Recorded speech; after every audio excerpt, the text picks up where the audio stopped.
C'est-à-dire que Anas Saïdi, tu voulais dire, puisqu'il y a l'ovéraïdine, il y a une part de remplissage qui part dans le VG.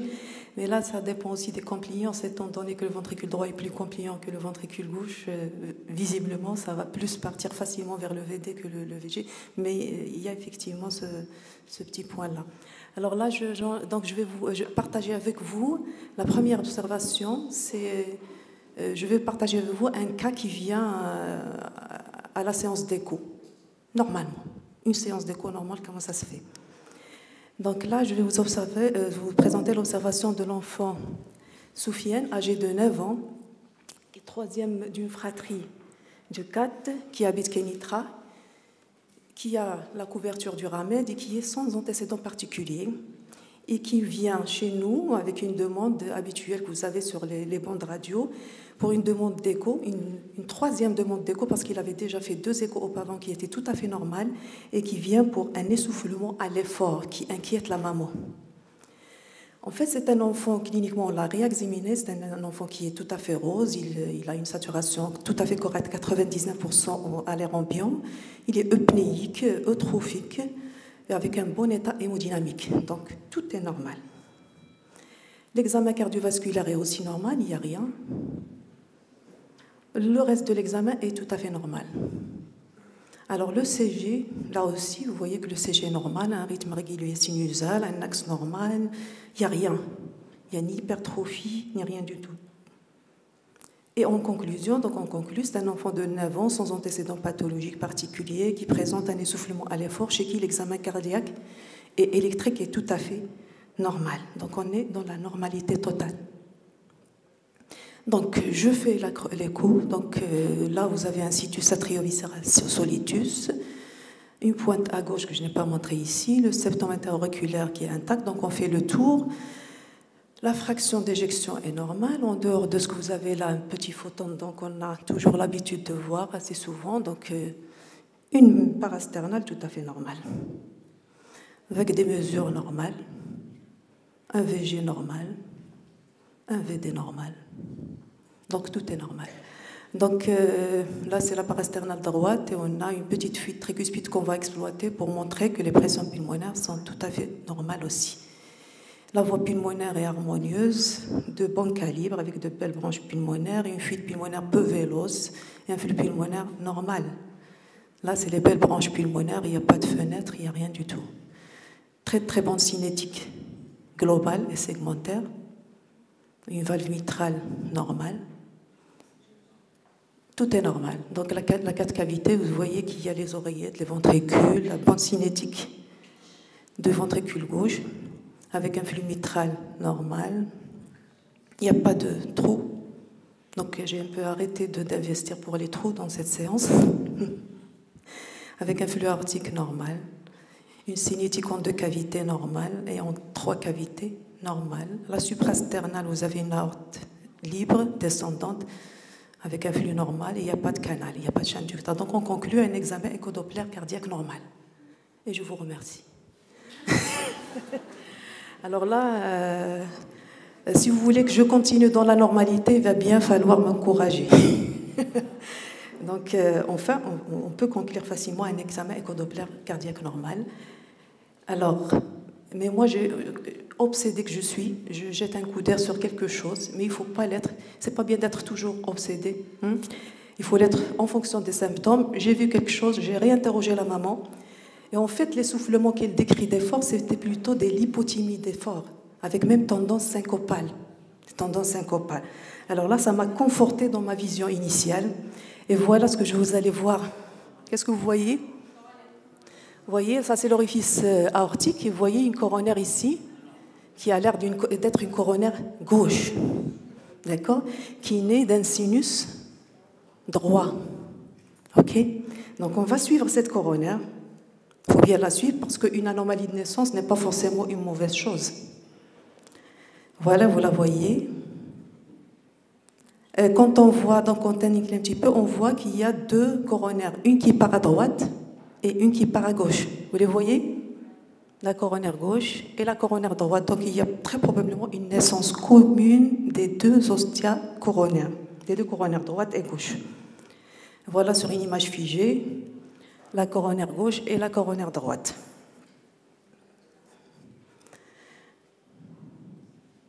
Alors, on va davantage suivre la coronaire pour voir s'il y a une anomalie, surtout de trajet.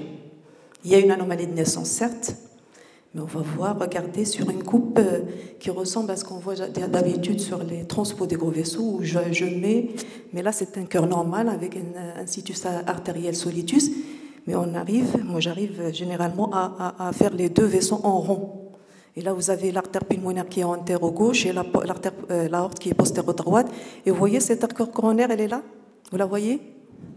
Donc, c'est une artère coronaire qui s'insinue entre l'aorte et l'artère pulmonaire. Donc, visiblement, elle a un trajet artériel, un trajet coronaire interartériel, qui est un trajet très dangereux dans le sens où ça peut être comprimé à l'effort et expliquer la symptomatologie de l'enfant.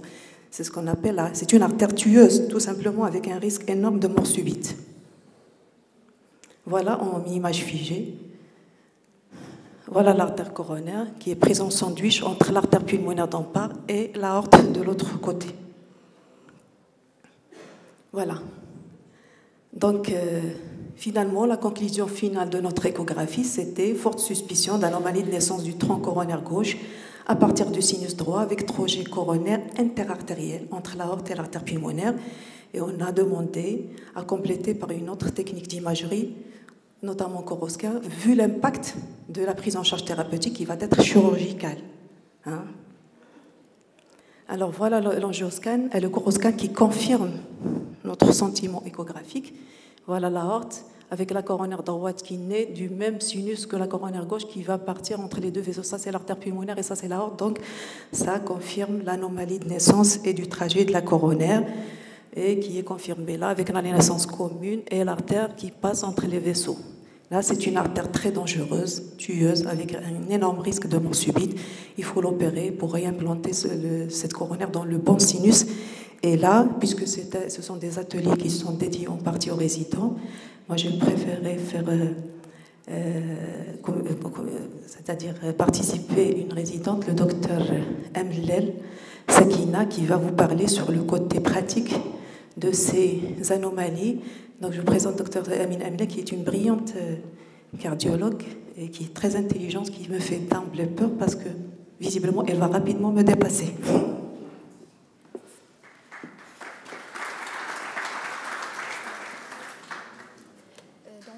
Honorable assistante, permettez-moi de vous présenter une petite mise au point sur les variations anatomiques des artères coronaires.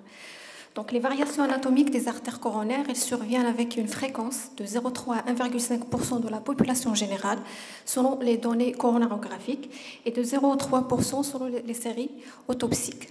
Donc, on distingue les anomalies de naissance, les anomalies du trajet et les anomalies de terminaison. Donc, dans cette mise au point, on va se focaliser sur les formes à risque.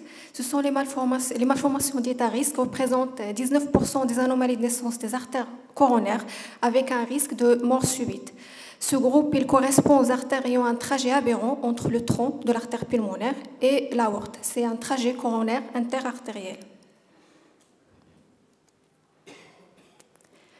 Donc, pour le trajet artériel intercoronaire, le trajet artériel intercoronaire de l'artère coronaire droite qui est plus rare, soit il naît directement du sinus de Valsalva gauche, soit il naît de l'artère coronaire gauche avant d'emprunter un trajet interartériel entre l'aorte et le tronc de l'artère pulmonaire.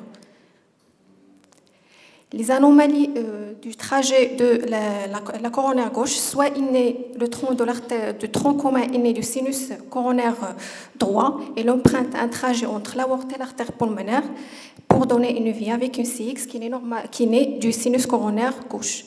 Soit que la coronaire gauche est née du sinus de Valsalva gauche, emprunte un trajet entre l'aorte et l'artère pulmonaire avant de diviser en CX et V1. Ça, c'est le cas de notre patient. Il a une naissance commune du sinus de Valsalva droit qui donne la coronaire droite, le tronc artériel, le tronc commun qui emprunte un trajet entre l'aorte et l'artère pulmonaire avant de se diviser en EVA et une CX. Donc sur le plan clinique, on a des douleurs thoraciques à l'effort atypique, l'hypothymie voire une syncope d'effort.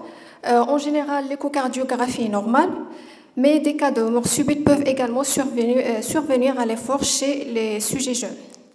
Donc, la physiopathologie, on a 3 hypothèses pour les signes cliniques de ces formes à risque. Donc, la première hypothèse la plus évoquée, c'est l'augmentation des pressions, une dilatation au niveau de l'aorte et du tronc de l'artère pulmonaire lors de l'effort, responsable d'une compression de la coronaire ayant un trajet aberrant entre ces 2 vaisseaux avec une ischémie myocardique. La seconde hypothèse pour expliquer les ischémies myocardiques est le trajet contourné en chicane de ces artères coronaires cheminant entre l'aorte et l'artère pulmonaire. Mais certains anatomopathologistes suggèrent la présence d'un repli fibreux au niveau de l'ostium des artères coronaires ectopiques, dont l'implantation se fait tangentiellement à la paroi aortique. Ce repli fibreux est potentiellement responsable d'une sténose de l'ostéum de l'artère coronaire lors d'une augmentation de pression au niveau de la racine de l'aorte.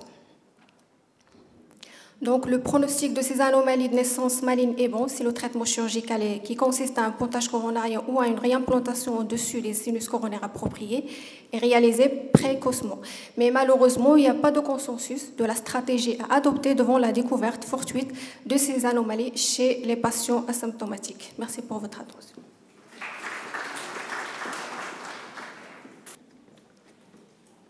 Donc, je vais essayer de passer rapidement cette communication pour laisser la parole aux autres orateurs. On peut éteindre la lumière, s'il vous plaît.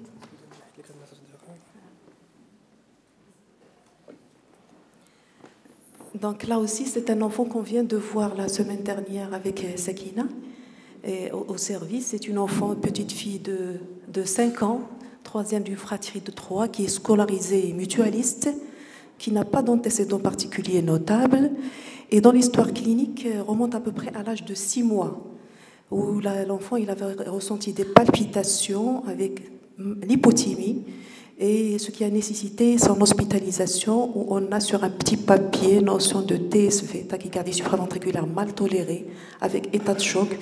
Cette tachycardie serait réduite, mais on n'a pas de document comment elle a été réduite. En tout cas, elle a été réduite. Et ce tableau a coïncidé le jour même avec une notion de piqûre d'abeille, avec ce choc qui a été pris initialement pour un choc anaphylactique.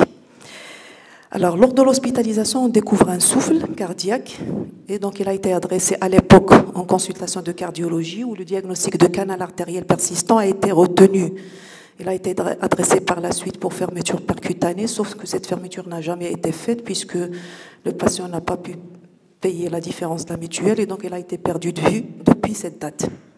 Donc elle revient chez nous à l'âge de 5 ans, et depuis cette date, depuis 6 mois, elle fait une symptomatologie faite d'essoufflement lors des efforts avec des bronchopneumopathies à répétition et une courbe pondérale qui ne progresse pas normalement. Alors l'examen clinique trouve un enfant tout à fait rose, avec une saturation qui est tout à fait normale à l'air ambiant, eupnéique, donc avec des conjonctifs normaux colorés, un bon état hémodynamique, et avec une petite déviation staturale et une déviation pondérale qui a moins de déviation standard quand même. Alors l'examen cardiovasculaire trouve en particulier, ce qui est important, c'est on trouve effectivement un souffle continu latérosternal droit, frémissant, et qui irradie au borgo du sternum, mais aussi dans le dos. Il n'y a pas de signe d'insuffisance cardiaque, mais ce qui est aussi intéressant, c'est que les pouls périphériques sont trop bien frappés, ils sont bien frappés. Le reste de l'examen est sans particularité, et le CG, vous voyez qu'il y a un axe qui tend à être vers D1, donc une tendance à la déviation axiale gauche avec des forces gauches et un petit bloc de branche droit. La radio de poumon, vous avez une cardiomégalie V3 avec un poumon de shunt et un arc moyen gauche qui tend à être convexe. Et donc c'est un arc inférieur gauche globuleux. Donc c'est un poumon de force gauche avec poumon de shunt.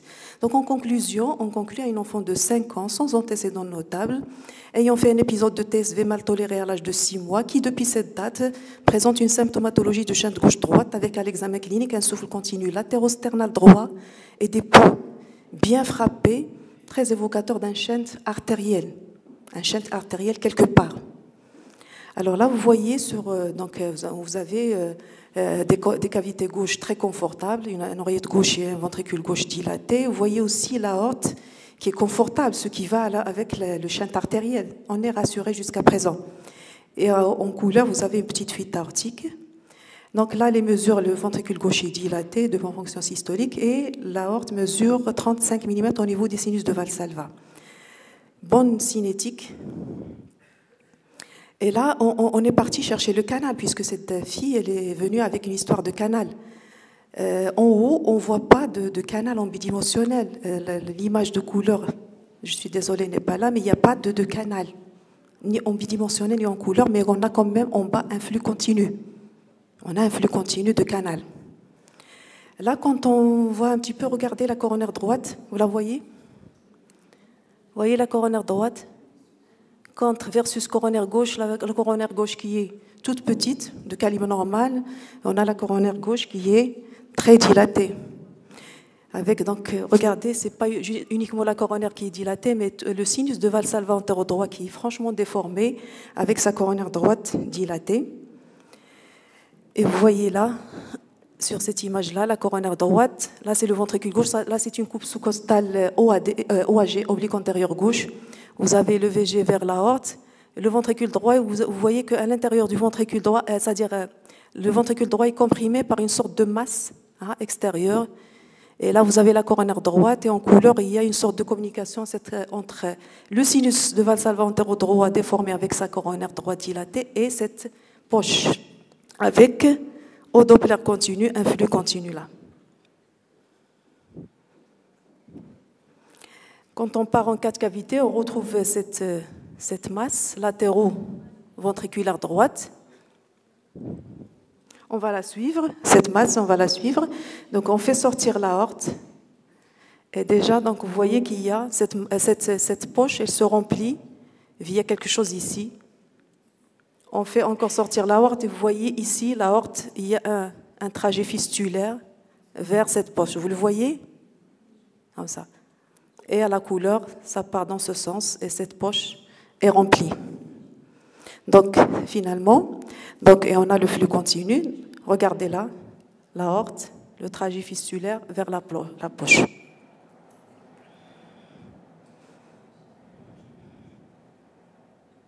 Donc c'est un trajet qui est regardez, pseudo-anévrismal.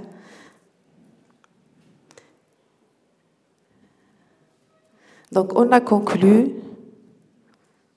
Donc on a terminé l'examen, on a vu l'aorte qui est dilatée en suprasternal dans sa portion initiale, mais qui garde un diamètre tout à fait normal au niveau de l'aorte horizontale.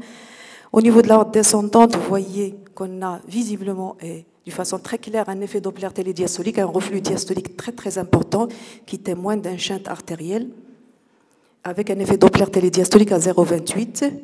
On a cherché là aussi le canal, on n'a pas trouvé. Là c'est la branche gauche et l'isthme, donc entre les deux il n'y a pas de canal. On a conclu donc à une fistule du sinus de Valsalva antéro-droit déformé avec sa coronaire droite dilatée en plein péricarde, avec faux anévrisme. Est-ce que vous êtes d'accord avec nous? Est-ce que terminer l'examen sur ce temps, c'est bon?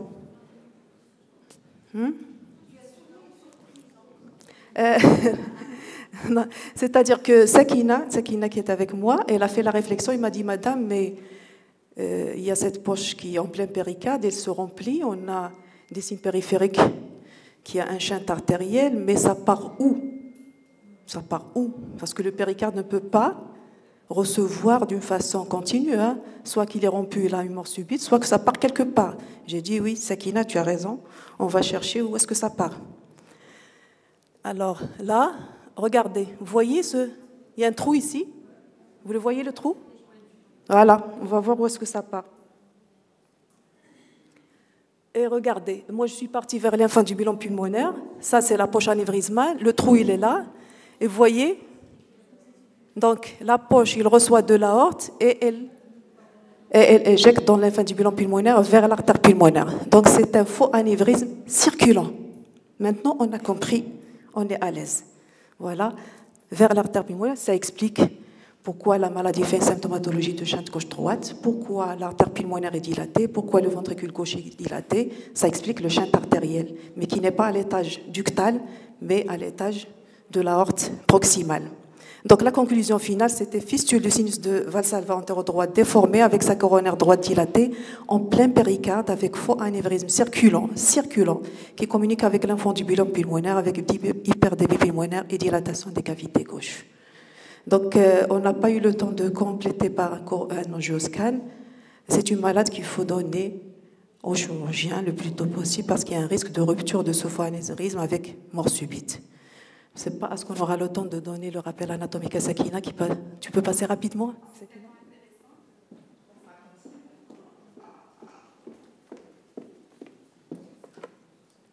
Donc, les sinus de Valsalva sont des excroissances qui permettent l'ouverture correcte des valvules, sans contact avec les parois de l'aorte et sans obstruction des artères coronaires. L'anévrisme du sinus de Valsalva a été décrit pour la première fois par Hope en 1839.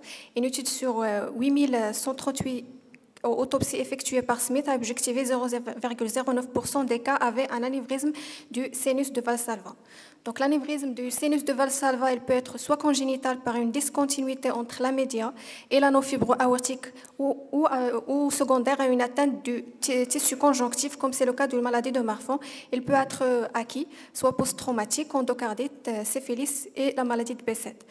Donc l'anévrisme du sinus de Valsalva, il atteint surtout la coronaire, le sinus de coronaire droit et le sinus non coronaire dans 95% de cas et rarement le sinus coronaire gauche. Il peut se compliquer d'une insuffisance aortique, compression des artères coronaires, les arythmies et la rupture. Cette rupture, sa fréquence elle varie en fonction du sinus qui a l'anévrisme. Donc elle est plus fréquente.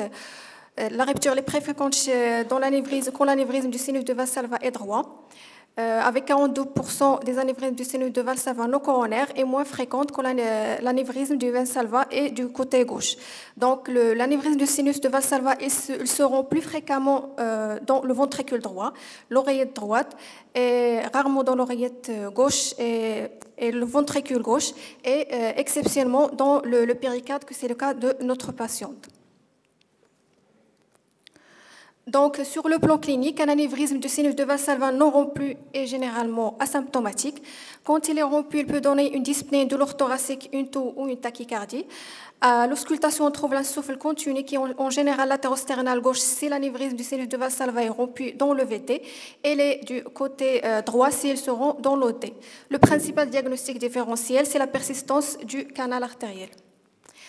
Sur le plan imagerie, autrefois l'angiocardiographie était le gold standard pour le diagnostic. Actuellement, l'échographie transthoracique et transœsophagien et l'angioscan sont des examens de choix. Il permet de visualiser l'anévrisme rompu, les lésions associées, localiser la rupture et le flux turbulent vers la cavité réceptrice.